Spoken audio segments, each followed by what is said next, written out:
도널드 트럼프 미국 대통령이 외국산 철강과 알루미늄 제품에 대해 추가 관세를 발표하면서 국내 철강주가 약세를 나타내고 있습니다.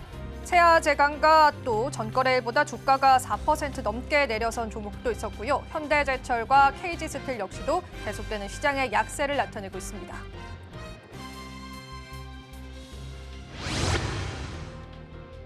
전자부품용 와이어 전문 제조업체인 키스토론이 코스닥 상장 첫날 장 초반부터 강세를 나타내고 있습니다. 현재는 공모가 대비해서 166% 올라서면서 9,590원에 거래되고 있고요. 신규 상장주들의 계속되는 수급 유입이 포착된다는 시장의 분석도 나옵니다.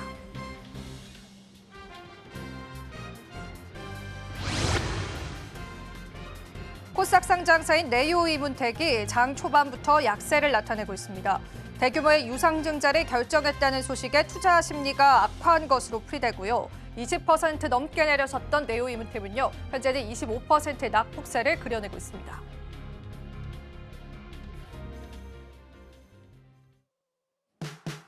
시청자 여러분 안녕하세요. 마켓 쇼쇼쇼 진행을 맡은 이지영입니다.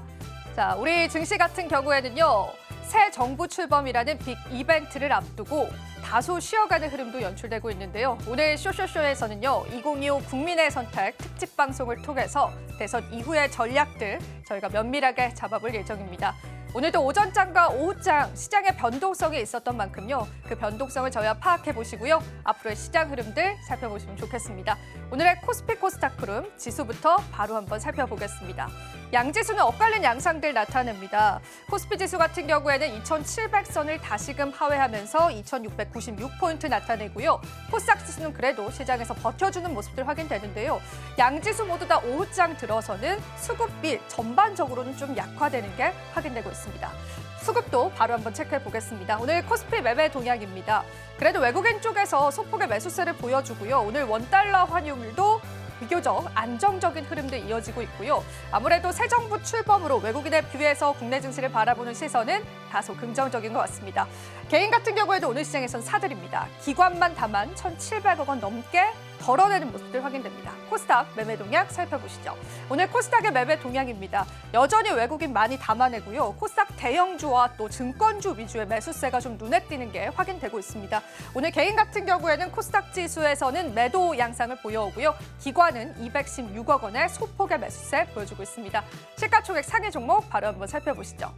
저희가 조기 대선을 앞두고 그래도 그 대선과는 좀 별개로 시장의 이벤트를 체크해 보자면 주말 사이에 수출 지표가 발표됐는데요. 반도체 수출이 또 좋은 호조 소식을 들려왔습니다. 삼성전자가 1%의 상승, SK하이닉스도 1.22%의 상승률을 나타내고 있고요. 하나 에어로스페이스는 오늘 다시금 반등해주는 모습들 확인되면서 LG에너지솔루션을 비롯한 2차 전지 관련주들은 오늘 시장에서도 약세 양상 나타냅니다.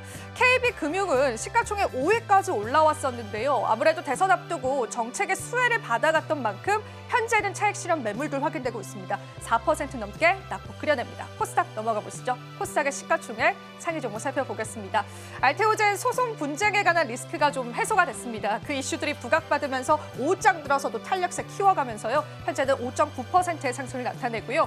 레인보우 로보틱스 같은 경우에도 정책 수혜감을 좀 갖고 있죠. 로봇 섹터로서 오늘 시작에서는 1%가량 상승합니다. 다만 아직도 관세에 관한 우려감들 시장에 들이우면서요. 2차 전지 관련주들은 여전한 약세 포착되고 있고요. 며칠 동안 강했던 페트론 오늘 시장에서는 낙폭세 그려내는 거 확인되고 있습니다. 자, 오후장까지의 흐름들 저희와 살펴보셨습니다. 대선 앞두고서 시장의 관망 심리가 있긴 하지만 그래도 우리가 살펴봐야 할 다양한 이슈들 많은 것 같습니다. 저희가 오늘도 꼼꼼하게 준비했기 때문에요. 마감 시장까지 저희와 함께 해보시면 좋겠습니다. 마켓 쇼쇼쇼 마감 향해 출발합니다.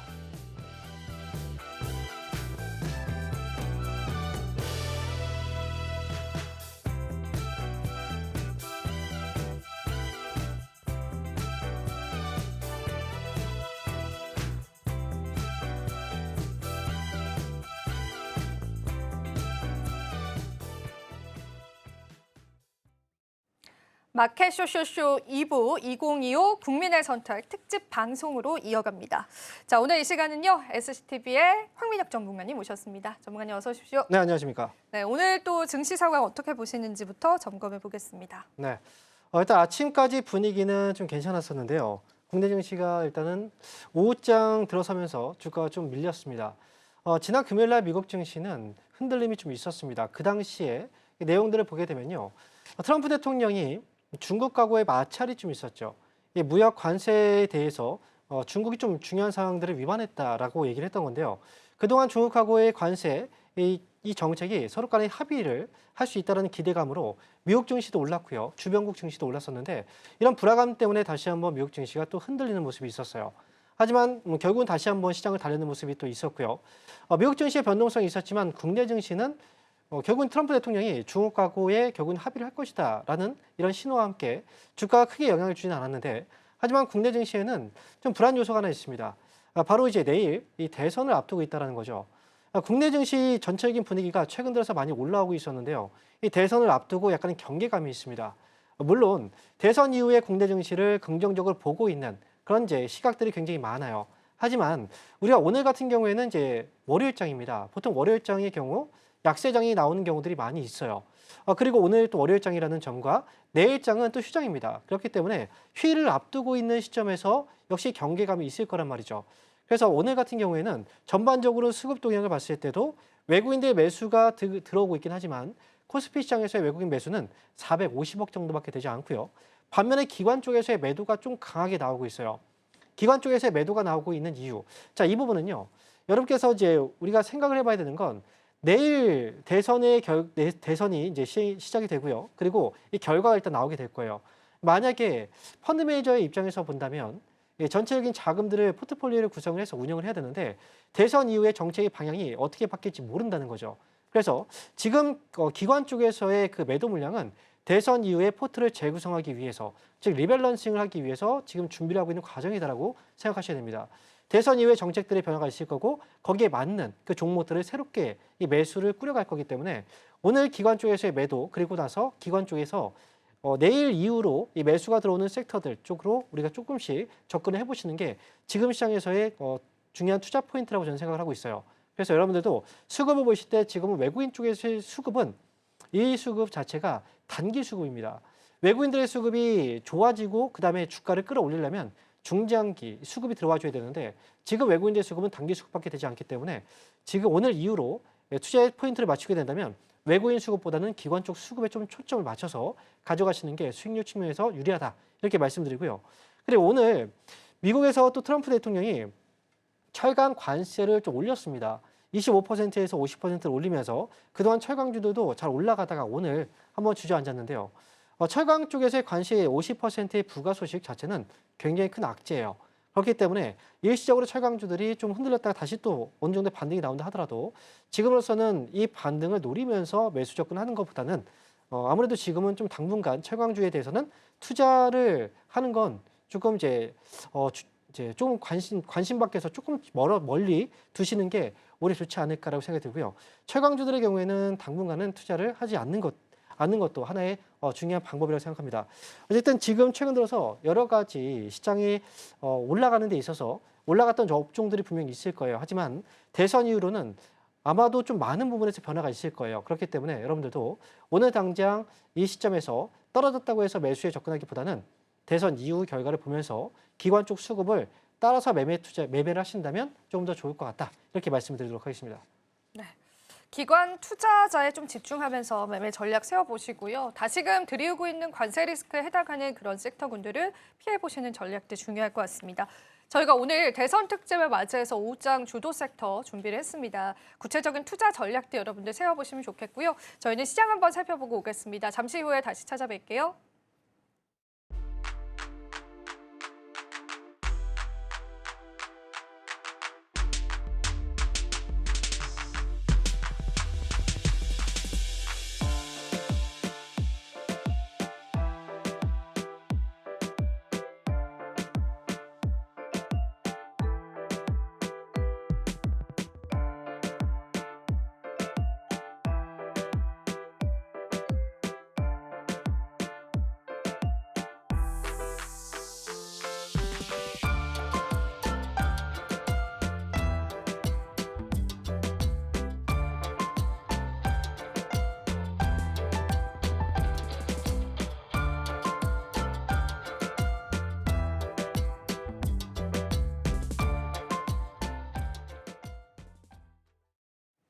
2025 대선 특집 오늘의 주제 바로 한번 열어보도록 하겠습니다. 오늘 첫 번째 주제부터 열어주시죠. 2025 국민의 선택, 코리아 디스카운트 업체 영웅은 있을까라는 주제 잡아봤습니다. 사실 21대 대선 증시 살리기 공약이 굉장히 쏟아졌습니다. 주요 후보들의 증시 부양책부터 조금 저희가 짚어볼까요? 네. 이번 대선에서 가장 또 중요하게 우리가 봐야 되는 것 중에 하나가 증시 부양책이 많이 나오고 있다는 거예요. 사실 그 전에 봤을 때는 증시 부양책에 대한 기대감들이 사실 그렇게 크진 않았거든요. 그런데 워낙에 국내 코리아 디스카운트가 지속되다 보니까 그리고 이제 여론에서도 역시 주식 인구가 되게 많잖아요. 그래서 이런 것들을 의식해서인지 지금 대선 공약에서 증시 부양과 관련된 공약들이 많이 나오고 있다는 거죠. 특히나 이제 거대 양당, 현재 이재명 후보의 경우에는 쪼개기 상장을 금지한다라는 이런 법안들 나왔고요. 자사주 소각을 의무화시킨다라는 것과 그다음에 저평가 기업을 강제적인 어떤 방법으로 구조조정을 시행한다. 이런 얘기까지 나왔거든요. 저평가되어 있는 기업들의 경우에는 이거 상장 폐지까지도 생각해봐야 되지 않겠냐. 이런 뉴스까지 좀 있었을 만큼 시장에 대해서 특히나 저평가된 기업들을 좀 평가를 조금 더 가치를 끌어올리고 그에 따라서 주주들의 권익을 보장하는 이런 정책에 대한 뉴스들이 많이 나왔습니다. 그리고 김문수 후보 측의 경우에는 배당 소득을 분리과세하는 방안, 배당 투자를 좀 늘리겠다라는 거죠. 그리고 장기 보유를 하는 경우에는 세제 혜택을 주겠다라는 정책도 있었고요. 그리고 주권의 주주 권익을 보호하기 위한 장치를 강화하겠다라는 법안들. 그리고 직접적인 이제 대통령이 IR에 나서서 이제 직접 확인하겠다, 활동하겠다 이런 내용들까지 있었으니까 이번 정권 이번 대선에서는 특히나 이 가장 강력한 어떤 이 공약 중에 하나가 이 증시 부양책에 좀 쏠려 있다라고 이야기해도 과언이 아닐 것 같아요. 그래서 이에 대한 기대감들이 지금 현재 최근 들어서 주가의 상승으로 이어지고 있고 그리고 관련 종목 역시도 이 단기간에 대선 기간이 굉장히 짧거든요. 그럼에도 불구하고 굉장히 임팩트 있는 상승도 나와주었다라고 볼 수가 있겠죠. 네, 증시 관련한 공약들 때문에 증시에 관련한 증권주들이 또 상승하는 모습을 보여주기도 했습니다. 물론 오늘은 차익 실현이 좀 쏟아지고 있긴 합니다만. 자, 그러면은 저희가 사실 이제는 대선 이후의 시장을 바라봐야 돼요. 저희가 항상 중요하게 생각하는 건 외국인의 수급입니다. 외국인의 수급 없이는 이제 증시가 이제 탄력적인 게 지속되기는 좀 어려운 것 같은데요. 외국인 투자를 좀 유도할 수 있을 만한 공약들도 있었는지를 좀 짚어보고 싶습니다. 사실 우리나라 저평가된 저평가된 기업들을 이 밸류업을 끌어올린다는 것 투자 자체가 결국 외국인의 수급을 이끌어낸다라고 생각을 하는 이 방식의 투자라고 보시면 될 것 같아요. 한국에서 이 기업들이 저평가될 수밖에 없었던 이유들을 이 저평가를 좀 해소시키고자 하는 정책들 자체가 외국인 투자자로부터 지금 투자를 지금 해도 괜찮다. 이 저평가되어 있는 거 우리가 끌어올릴게라는 정책적인 의미가 좀 있기 때문에 전반적인 내용 자체가 사실은 이제 외국인 투자자를 좀 끌어올리는 외국인 투자자를 이제 한국 쪽으로 유입시키는 그런 정책들이 거의 초점이 맞춰져 있다고 생각하시면 될 것 같습니다. 특히나 외국인 투자자들의 경우에는 이제 두 가지를 보고서 투자를 하거든요. 첫 번째가 시세적인 차익이에요. 만약에 매수하고 나서 주가가 올라갔을 때 이 올라간 상승분에 대한 수익이 발생을 하고요. 두 번째는 환율에 대한 구조인데요. 만약에 이제 원달러 환율, 우리가 외국인이 국내 주식을 사기 위해서는 달러를 원화로 바꿔야 됩니다. 그런데 만약에 달러 가치가 올라가게 된다면 환손실이 나거든요. 그래서 이 환율에 대한 손실보다는 어쨌든 투자자의 이 시세 차익을 끌어올리기 위한 정책이 필요했고요. 그래서 지금 현재 이 공약 자체가 뭐 쪼개기 상장을 금지한다는 것 자체가 주가 부양책이고, 그다음에 자사주 소각에 대한 부분들도 역시 마찬가지고, 배당 소득이라든지 그다음에 또 이 디지털 자산 제도화 이런 것들도 역시 외국인으로부터 투자에 대한 어떤 투자처를 좀 확대시킨다는 거거든요. 그렇기 때문에 전반적인 이 구조적인 초점은 외국인 투자자를 유입시키는 데 초점이 맞춰져 있다고 보시면 좋을 것 같습니다. 오히려 외국인 투자자 유치를 위한 그런 공약들에 초점이 맞춰져 있다는 게 국내 증시에 관한 3천설 혹은 5천설까지도 나오게 된 요인이 된 것 같습니다. 그만큼 국내 증시에서 외국인의 수급은 여전히 중요하게 여겨지는 것 같은데요. 근데 주요 공약 중에서 제가 좀 눈에 띄는 부분들이 상장회사의 자사주 매입 후의 소각에 관해서 대선 후보 공약에서 포함돼서 찬반 논쟁이 좀 있는 것으로 알려져 있습니다. 논쟁거리가 된 이유와 또 실제 증시의 영향도는 어떨까요? 자사주를 매입을 해서 이제 가지고 있는 것과 소각을 하는 거의 경우에는 이 가지고 있다라는 것 자체는 아직까지 이제 현재 물량이 있는 거예요. 그렇기 때문에 전체의 주식수 자체가 지금 현재 포함이 되어 있는 거고, 만약에 소각을 시킨다면 주식수 자체가 줄어드는 거기 때문에 당연히 가치는 올라가게 되어 있어요. 그래서 자사주를 보유하고 있는 것과 소각을 시키는 것 자체는 주가 상승과 상승에 큰 의미가 있다고 생각을 할 수가 있습니다. 소각을 시킬 때는 당연히 주식수가 감소하기 때문에 주식의 가치는 올라가고 그래서 주가 상승 부양책으로 볼 수가 있는 건데요. 이거에 대한 반대 의견도 분명히 좀 있어요. 왜냐하면 자사주 소각을 만약 강제시키게 된다라고 한다면 결국은 현재 자사주를 보유하고 있는 그 회사들의 경우에는 나중에 되면 이거 소각을 시켜버려야 되거든요. 그렇다면 지금 소각을 그냥 시켰을 때 기업의 입장에서 봤을 때는 큰 의미는 없어요. 그렇기 때문에 만약에 강제적인 그 정책이 나오기 전에 미리 이 자사주를 시장에 내다 팔 경우 그렇게 된다면 유통 주식수가 또 늘어나게 됩니다. 그러면 결국은 주가 하락으로 이어질 수 있기 때문에 이게 지금 만약에 자사주 소각을 의무화시킨다라고 결정이 난다라고 하면 그 전에 물량들이 미리 시장에 빠져나올 수가 있다는 거죠. 그럼 결국은 기존 주주의 경우에는 주가 하락으로 이어지기 때문에 손실을 볼 수밖에 없고요. 그리고 결국은 이제 소각을 시키지 않고 이제 만약에 시장에 풀게 된다면 결국은 이제 현재 보유하고 있는 지분의 주식수가 지분율이 좀 약화되는 그런 효과도 있습니다. 그래서 기업의 경우에는 현재 지분율 자체가 좀 희석되기 때문에 결국은 만약에 M&A라든지 이런 거에 대한 공격이 들어왔을 때 방어가 좀 어렵다 이런 얘기들도 나오고 있다는 거죠. 자사주 소각에 관해서 또 찬반 논쟁이 시장에 있어서요. 그 부분도 한번 짚어봤습니다. 그리고 저희가 사실은 올 초부터 좀 기대감을 많이 가졌던 게 밸류업이잖아요. 밸류업 프로젝트. 근데 이 이야기도 그 대선 후보들의 공약들이 좀 많이 나왔습니다. 밸류업 시행이 대략 1년 정도 좀 경과한 걸로 알고 있는데 한국 증시에 관한 할인은 여전하다라는 시장 인식도 있고요. 만약에 밸류업 참여를 독려할 만한 유인책으로서 우리 국내 증시에 절실한 게 또 어떤 건지도 좀 짚어보면 좋겠습니다. 사실 가장 그 중요한 건요. 일단 뭐 기업들이 동참을 해야 되는데 자율적으로 맡겼을 때는 동참이 사실은 좀 어려울 수 있어요. 왜냐하면 기업 자체적인 어떤 이익을 좀 훼손하는 그런 경우들도 좀 있단 말이죠. 주주들만을 위한 것인가 아니면 뭐 기업들까지 같이 공존해서 갈 수 있는 건 결국은 이제 정부에서 좀 나서서 뭔가 지원책을 해줘야 된다라는 부분인데요. 가장 대표적인 게 만약에 주주가치 극대화를 위한 이 참여, 여기에 참여를 하게 된다면 여기에 대해서는 법인세를 감면해 준다라든지 이런 어떤 유인책들이 있어야 되는데 이런 거 없이 그냥 강제적으로 해라라고 한다면 자율적으로 했을 때 누가 또 동참하겠습니까? 주가 상승도 좋지만 결국은 기업 내부적인 그 어떤 그 내용들도 있는 거거든요. 그렇기 때문에 만약에 이 자율적인 참여를 유도하기 위해서는 아무래도 이제 뭔가 좀 주는 사탕을 줄 수 있는 유인책들이 필요하고 기업들에 있어서는 가장 큰 유인책은 이 세금에 대한 감면이 가장 크다라고 생각이 들어요. 그렇기 때문에 만약에 이제 주주 가치 극대화를 위한 이 밸류 프로그램에 대한 이 적극적인 동참을 위해서는 사실 이제 그런 부분들이 좀 필요하다라고 생각이 들고요. 그런데 사실 외국인 투자자의 입장에서 우리가 또 생각을 해본다면 국내 증시가 디스카운트에 되는 요인 중에 가장 많이 꼽고 있는 게 뭐냐면 바로 이제 기업 승계에 대한 부분이에요. 그래서 우리나라의 경우에는 전문 경영 체제가 아니라 거의 기업들을 가압을 승계식으로 이제 준단 말이죠.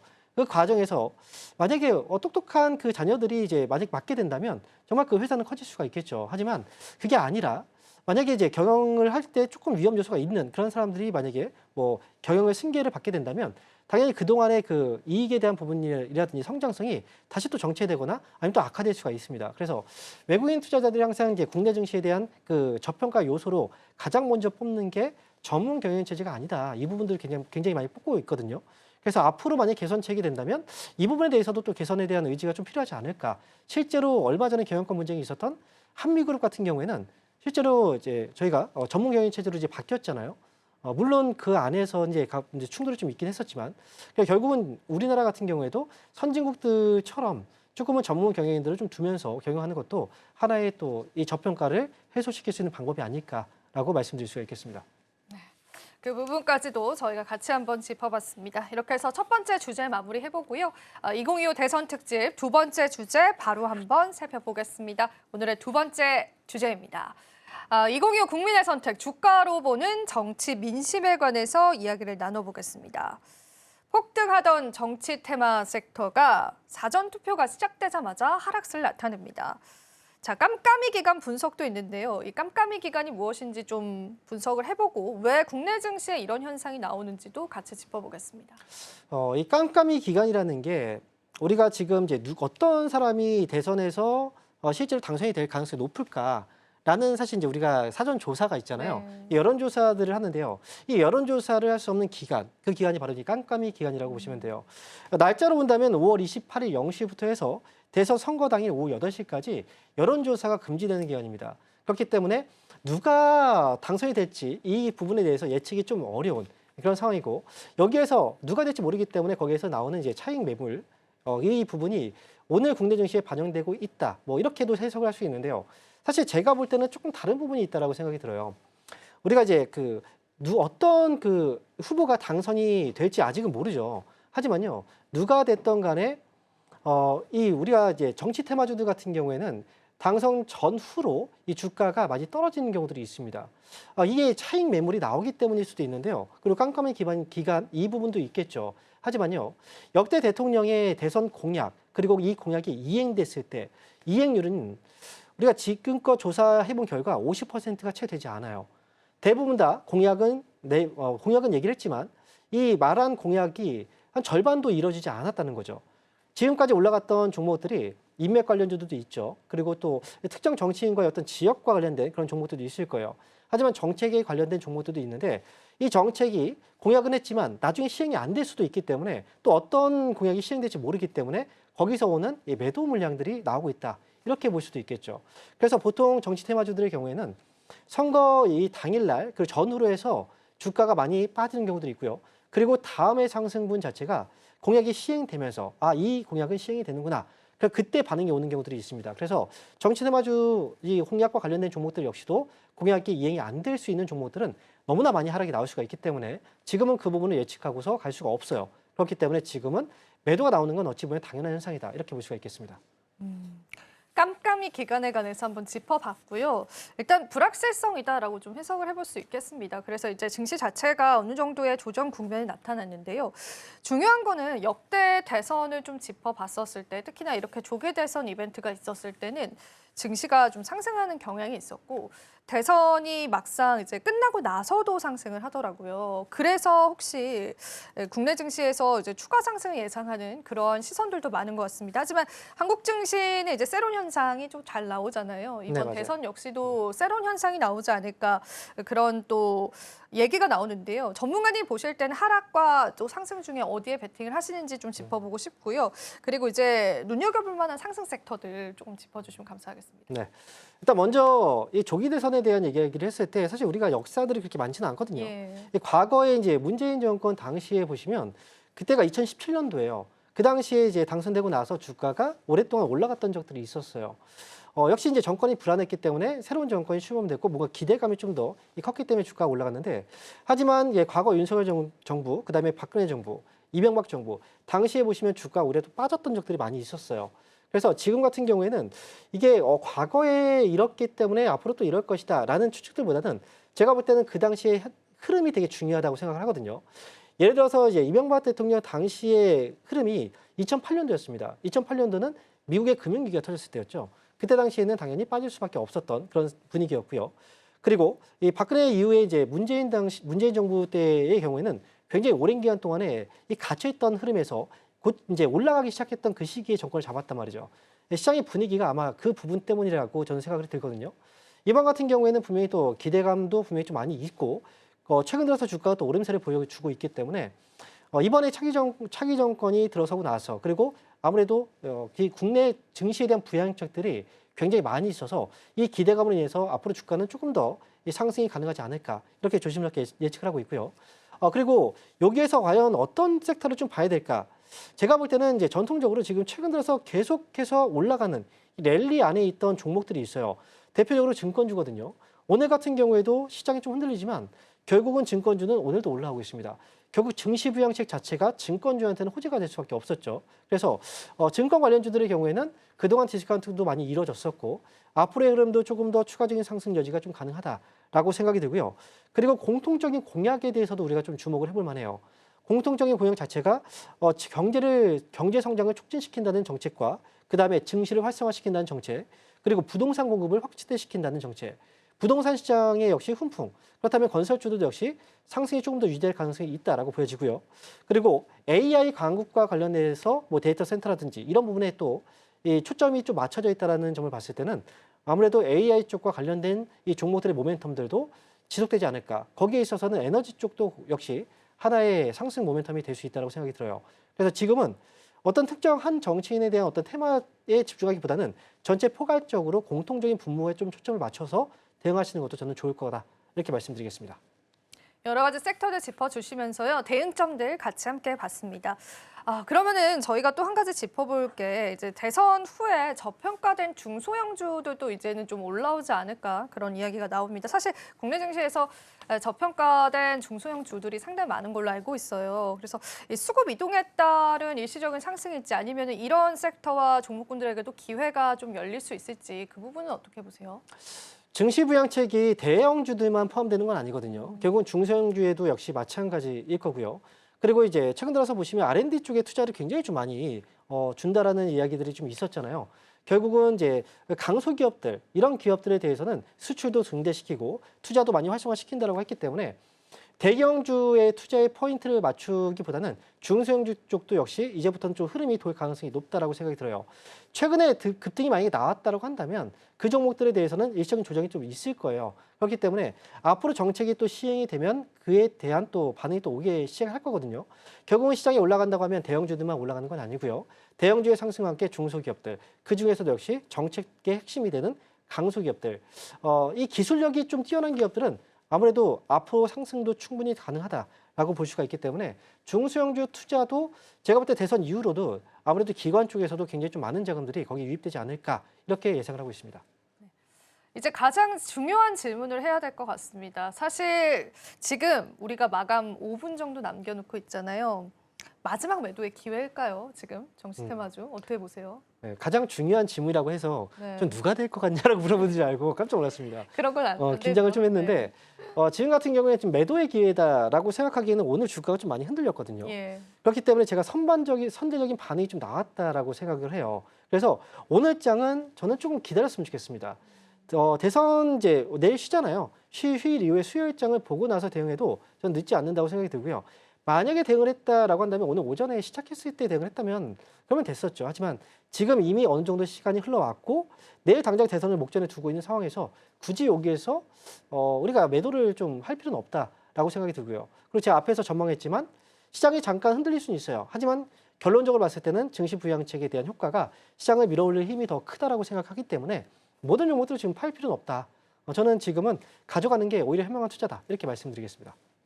네, 너무 겁먹어서 또 우리가 급하게 이러한 또 물량들을 정리할 필요는 없고요. 또 대선 이후에 시장 시나리오 보면서요. 여러분들이 언제든 대응할 수 있는 그 대응점들을 저희가 계속 함께 하겠습니다. 마지막 질문까지도 같이 한번 이야기를 나눠봤습니다.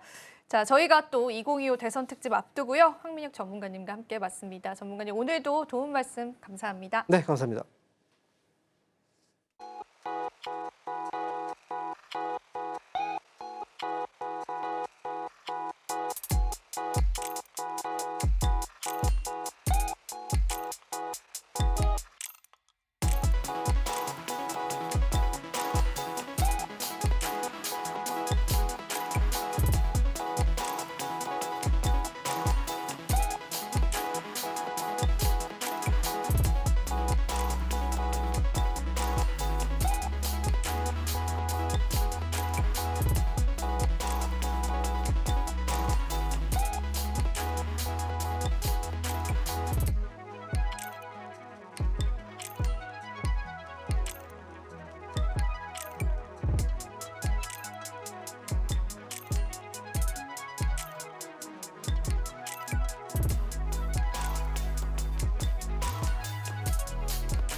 6월 2일 월요일 국내 증시 마감치였습니다. 국내 빅 이벤트를 앞두고 국내 증시는 양지수 모두 다 그래도 상승불로 마감을 했는데요. 코스피가 2,700선을 다시 탈환했다가 지금 현재는 2,698포인트 나타내고요. 코스닥은 740포인트 나타내면서 마감됐습니다. 오늘 외국인 수급도 포착이 되는 시장입니다. 자, 오늘은 특히나 마감 시장 전략과 앞으로의 전략들 중요할 것 같은데요. SCTV의 이민 전문가님 모셨습니다. 어서 오십시오. 네, 안녕하세요. 네, 오늘 마감 브리핑 부탁드려보겠습니다. 네, 방금 앵커님께서 얘기하셨다시피 2,700포인트를 회복했다가 살짝 밀리기는 있는데요. 지금 봉의 형태를 보신다면 뭐 윗꼬리가 조금 아쉽기는 합니다만 그래도 양봉으로 끝났다라는 거를 좀 의미를 두고 싶고 아무리 그래도 우리나라는 일단 내일 대선에 대한 좀 이슈가 있다 보니까 전체적으로 양시장, 글로벌 시장 대비도 좀 강한 모습으로 보여줬다라고 정리를 해드리고 싶습니다. 일단은 나스닥 선물 지수도 지금 마이너스 0.69%로 떨어지고 있고요. 일본 니케이나 토픽스 같은 경우도 1% 넘게 떨어지고 있으면서 거기다가 현재 미중 간의 무역 갈등이 다시 또 격화가 되자마자 항생지수라든지 중국 상해지수, 그다음에 홍콩 H지수까지도 2% 가까이 빠지고 있는데 비해서 우리나라 시장은 양시장 좀 양봉으로 끝났다라는 걸 좀 의미를 부여하고 싶고요. 더군다나 이제 저번 주 금요일 날 제가 말씀드렸다시피 이번 주는 내일이 휴장이고요. 그리고 금요일부터는 금토일 3일 연휴 휴장입니다. 그렇기 때문에 개장돼서 시장이 돌아가는 날이 월요일과 수요일, 목요일, 그러니까 퐁당퐁당 연휴라고 하죠. 그렇기 때문에 시장의 연속성을 보기가 되게 어려워요. 그래서 오늘 갔던 테마가 내일까지 괜찮았다가 수요일 날 갑자기 또 무너질 수도 있으니까요. 이런 시장에서는 그러니까 퐁당퐁당 중간 연휴가 있는 시장에는 웬만해서는 적극적으로 매수하시다기보다는 가지고 계신 보유 종목에 대해서 조금 더 관심 갖고 집중해 보시는 게 훨씬 더 좋아 보이고요. 6월달 시장은 저는 나쁠 것 같진 않습니다. 말씀드렸다시피 원화가 계속해서 강세가 되고요. 또 내일이면은 결국엔 새로운 대통령이 나타나서 절대적으로 지금 조금 부족했었던 컨트롤 타워를 다시 채워준다면 결국적으로 원화의 강세와 앞으로 재경 정책이라고 하죠. 추경이 일어나게 됨으로써 시장은 저는 상승 방향으로 올라갈 거라고 보여지고요. 그렇기 때문에 당장 뭐 시장 좋을 것 같다고 해서 6월 첫째 주부터 적극적으로 대응을 하지 마시고요. 제가 봤을 때 6월 달 시장은 6월 둘째 주부터가 본격적인 시장이 아닐까라고 조심스럽게 좀 예측을 해보겠습니다. 오늘 전체적인 수급도 많이 흘러가진 않았습니다. 코스피에서 개인과 외국인이 매수를 진행했지만 코스피 시장에서 거의 2천억 가량밖에 안 되고요.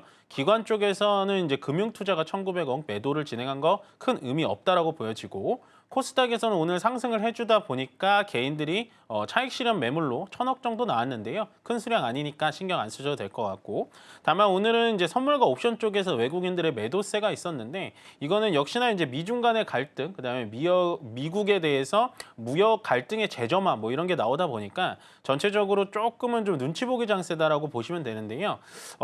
말씀드렸다시피 코스피 기준에서는 2,700포인트를 한번 넘어갔던 자리이기 때문에 저는 지금 오늘도 5일선을 전혀 깨진 않았습니다. 코스피 기준에서는. 그렇기 때문에 6월 둘째 주부터는 분명히 좋은 결과 계속해서 상승 추세가 이어질 것 같다. 오늘 시장까지 그러니까 이번 주까지는 조금 보수적이게 시장 관찰해 보자라고 정리해 드리겠습니다. 아시아 증시 대비해서 또 국내 증시는 좋은 흐름들 이어져 왔는데요. 그러한 기조들 우리가 기대해 보면서요. 하루 쉬고 또 다음 증시도 살펴보시면 좋겠습니다. 자, 오늘도 시장을 이기는 뉴스 준비되어 있습니다. 저희와 함께 또 뉴스 미리 보기를 통해서요. 시장 전략들 세워보시면 좋겠습니다. 오늘 시장을 이기는 뉴스 바로 한번 만나보시죠. 트럼프 대통령이 중국이 합의를 위반했다라고 하면서 착한 사람에 대한 역할은 여기까지다라고 이야기를 했습니다. 자, 미국과 중국의 관세 전쟁을 90일간 멈추기로 한 제네바 합의를 도출한 지 보름여 만에 도널드 트럼프 대통령이 중국의 합의 위반을 주장하고 나섰습니다. 그 핵심적인 내용 중에 하나는요. 중국 측에서 히토류에 관한 수출 중단 규제를 풀지 않았다라는 겁니다. 그에 따라서 트럼프 대통령이 다시금 중국과의 관세 전쟁을 예고하고 나섰습니다. 우리는 어떤 시장의 방향성들 잡아보면 좋을까요? 오늘의 시장을 이기는 뉴스 주제 바로 열어보겠습니다. 주제 한번 열어주시죠. 트럼프 다시 관세 폭주, 경제 불확실성, 재점화에 관해서 이야기를 나눠보겠습니다.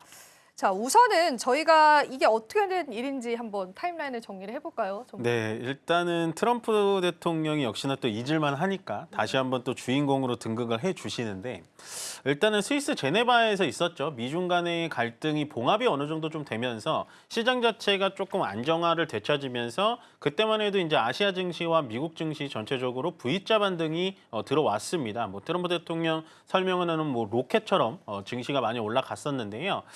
주말 내에 역시 트럼프 대통령 철강 관세도 50% 늘리면서 거기에 따라서 중국에 대해서도 또 강력한 수위 제재를 좀 얘기를 하고 있습니다.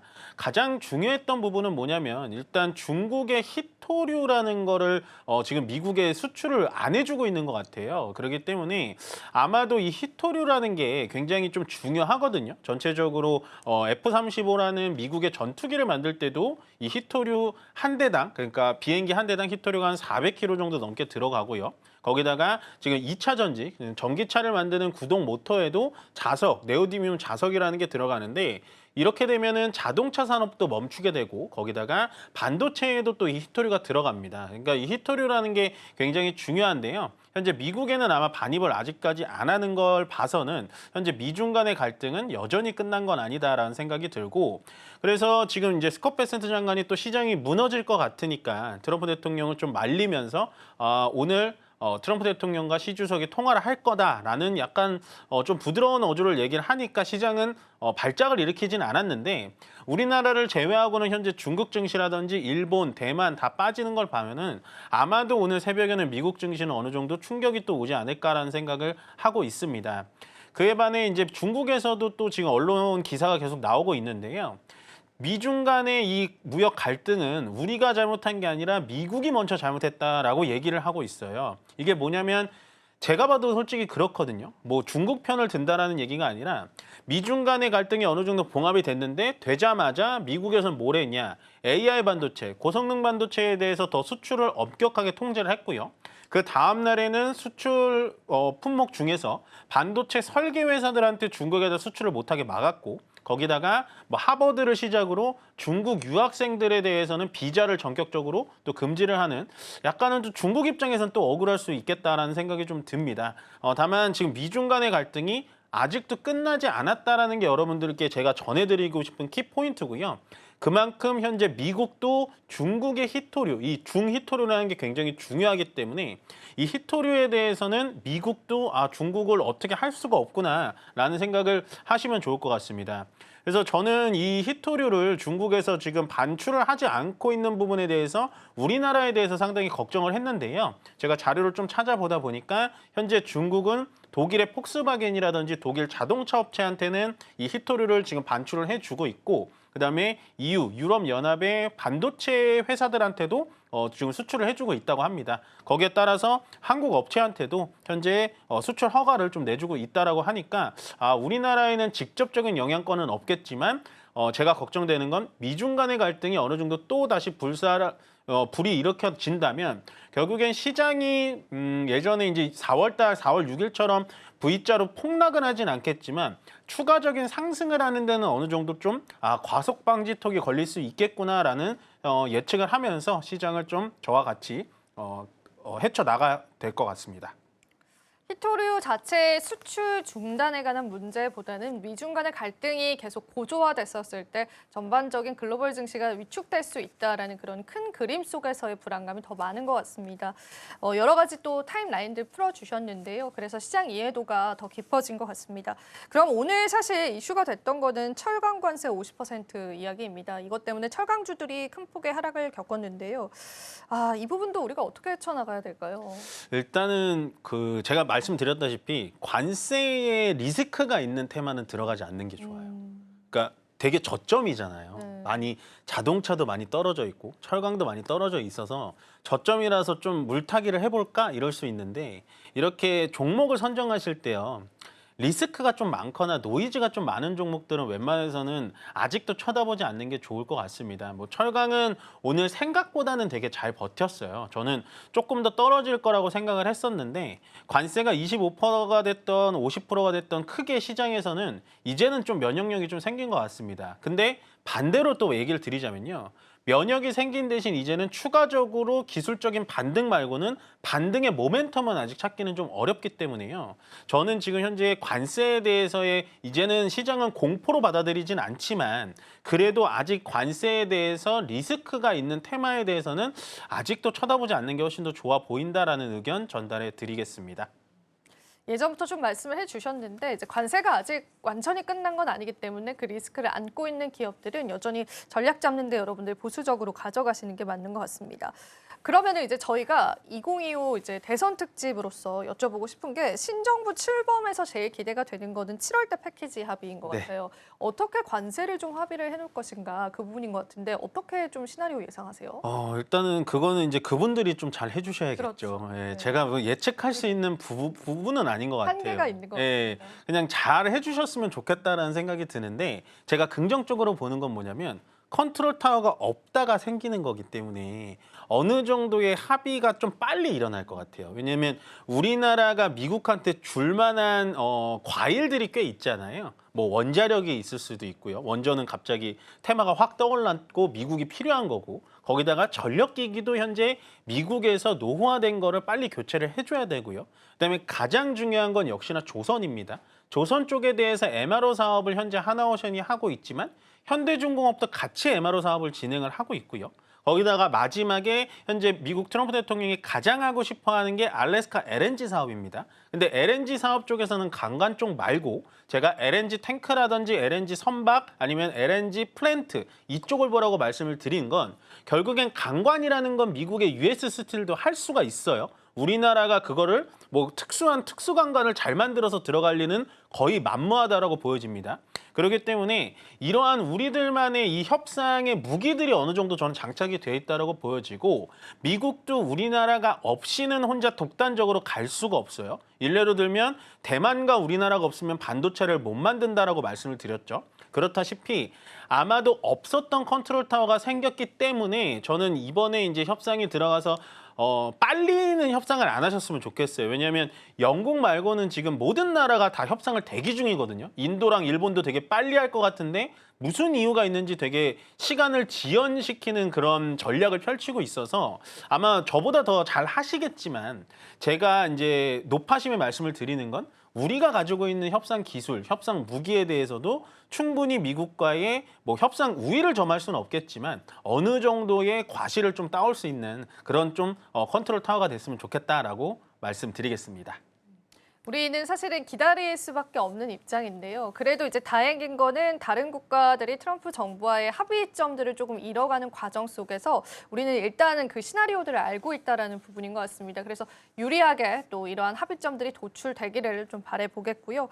사실 증시에 있어서 그 부분을 가장 또 투자자분들이 기대하는 부분이지 않을까 싶습니다. 그럼 마지막으로 최선호 기업 한번 짚어보겠습니다. 오늘 또 어떤 선호 기업들 가지고 오셨을까요? 일단은 히토류에 대해서는 좀 중요하거든요. 예. 이 히토류라는 게 말씀드렸다시피 모든 산업에 다 들어가요. 히토류가 만약에 공급을 멈추면 우리나라 산업이 멈추고 방위 산업도 멈추기 때문에 히토류 관련된 종목을 좀 보셔야 됩니다. 근데 보통은 이제 히토류 관련된 종목들, 제 표현상으로는 히토류 냄새가 나는 종목들은 어느 정도 되게 많아요. 종목명을 말씀드릴 수는 없지만 전체적으로 재무 구조가 굉장히 악화가 돼 있습니다. 쉽게 말하면 어떻게 설명하시면 되냐면 그냥 히토류의 테마 때문에 올라간 종목이에요. 그러니까 종목의 실체, 기업의 전체적인 실력이나 실체는 많이 없지만 그냥 히토류 자석을 한 번 정도 가공해 봤다라는 식으로 올라간 테마성 종목이 많기 때문에 좀 조심을 하셔야 되는데요. 그중에서 저는 가장 안정적인 재무 구조를 가지고 있는 건 역시 현대 BNG 스틸이라는 종목이라고 볼 수 있겠습니다. 이 종목 자체가 직접적으로 히토류 자석을 공급하는 건 아니고요. 현대 BNG 스틸이라는 회사가 지분 55%를 갖고 있는 성림첨단산업이라는 회사가 있어요. 그 성림첨단산업은 현재 상장되어 있는 종목은 아닙니다. 이 회사가 하고 있는 산업이 말 그대로 히토류 연구 자석인데요. 우리나라에서 특히 국내에서 유일하게 전체 공정, 그러니까 원재료를 받아가지고 가공을 해서 실제로 물건으로 쓸 수 있게 패키징까지 할 수 있는 게 바로 이 성림 첨단 산업이기 때문에 앞으로의 이 국내 유일하게 이 히토류 자석을 움직일 수 있는 회사는 저는 이 현대 BNG 스틸이라고 보기 때문에요. 가장 안정적이고 조금 테마성으로 덜 움직이면서 결국에는 연구 자석에 대해서 어느 정도로 또 주가는 반등 줄 수 있는 그런 종목이지 않을까라고 해서 현대 BNG 스틸로 말씀드려보겠습니다. 히토류와 직접적인 연관성이라고 보다는요, 또 우리가 관련해서 다양한 시장 모멘텀들을 기대해 볼 수 있을 것 같습니다. 그리고 저희가 지금 만약에 구체적인 공략 시점을 좀 잡아본다라고 한다면 네. 악재에 관한 리스크가 어쨌든 오늘 나왔던 뉴스잖아요. 그런데 장기적인 뷰로 봐도 괜찮은지 아니면 단기적인 모멘텀으로 좀 보면서 접근을 해봐야 되는지는 어떻게 보세요? 만약에 단기적이면은 제가 이 자리에서는 안 드렸을 거예요. 왜냐면은 제가 매일같이 나오는 건 아니니까 저기 대응이 안 되실 텐데 지금 주가 위치도 굉장히 많이 내려와 있고요. 어느 정도의 히토류에 대한 얘기가 좀 나오기 시작하면 다시 한번 계단적으로 좀 상승할 수 있는 자리라고 보여집니다. 충분히 주가가 저가로 내려왔고요. 방금 앵커님께서 질문해 주셨다시피 꼭 단기적이 아니더라도 중장기적으로 그냥 이 기업의 펀더멘털만 가지고 본다면 저는 충분히 승산 가능성이 있는 종목이라고 보여집니다. 조금 더 중장기적인 관점에서 시장 바라보시면 좋겠습니다. 자, 저희가 또 전문가님과 또 최선호 기업에 관해서 다양한 내용들 함께 나눠봤습니다. 자, 오늘 도움 되셨길 바라고요. 전문가님, 오늘 도움 말씀 감사합니다. 네, 고맙습니다.